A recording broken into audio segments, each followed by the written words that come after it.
people say Nigerians overdo, I don't think they understand what they're looking at. Because what I saw at the AMVCA Cultural Day, that was not too much. It was royalty, craftsmanship. It was history walking with confidence. Let's start with the ladies. Now, what I love about Usasi's look, it does not scream Africa in a very loud, costume-like way. The color feels earthy and regal. The patterns, that dramatic lower ruffle, that is where the gown starts behaving like a ceremony instead of a clothing. That headpiece, it finished the statement. I can't wait to see what she wears today. I love the sleeves on this dress. It adds strength instead of softness.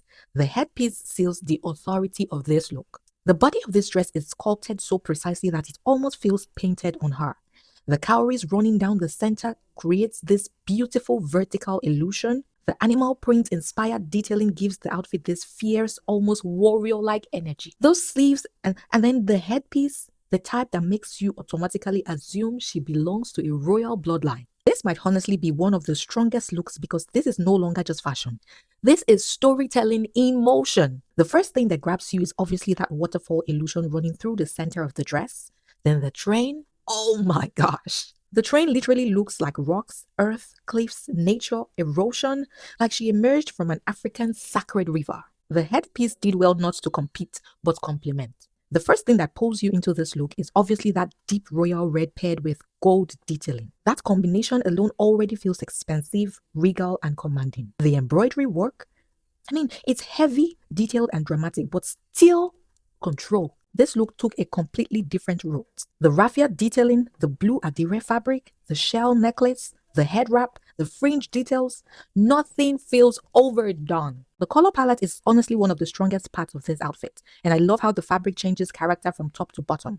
The structured, heavily embellished bodice gives strength and authority, while the soft flowing tulle at the bottom adds movement and softness. The headpiece, the shell, detailing, was also very smart because it tied the entire cultural story together. The layering around the hips is honestly the best part of this outfit because it completely changes the silhouette. Personally, I feel like the outfit slightly weakens in the chest area. The gold structured corset part feels a little disconnected from the softness and elegance happening everywhere else. The overall styling still works because of the hair, the coral accessories, and the dramatic shape. In this outfit, the fabric already has so much character, pattern, and cultural energy.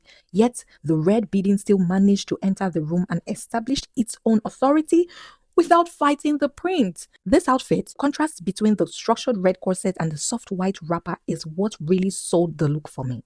The beadwork around the neck and the chest area, it's beautiful. Now, let's talk about the men. Because the men looked at the assignment, they took it, they tore it, and they burnt it. We need to talk about it.